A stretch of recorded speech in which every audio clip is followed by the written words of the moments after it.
Missouri Senator McCaskill is responding to a controversial deal involving a high-ranking Homeland Security official in Leawood. A 41 Action News investigation exposed the questionable conduct bought with your tax money.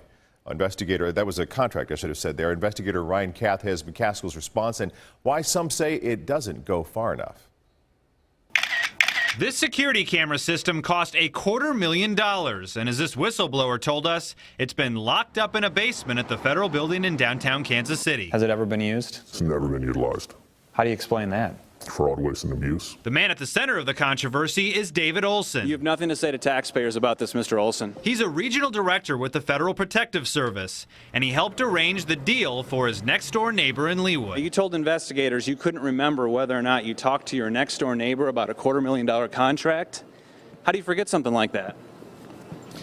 I said I have no comment. But Senator McCaskill does.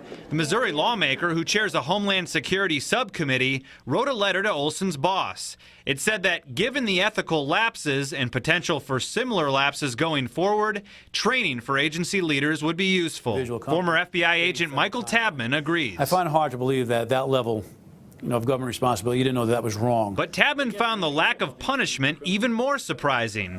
Despite the findings of an inspector general's probe, Olson received just a 3-day suspension deferred for 2 years. That seems outrageous. That seems like the absolute minimal sentence you give. The level of irresponsibility to me in this case should at least amount to a demotion. Or some serious sanction. So while critics are glad the story is catching the attention of congressional leaders in D.C., both the whistleblower and union president told 41 Action News tonight they were disappointed that McCaskill, a former prosecutor and auditor, didn't take a tougher stance against the obvious conflict of interest. In a separate letter, McCaskill wanted to make sure investigative findings from inspectors general reports are being shared with the appropriate security clearance officials.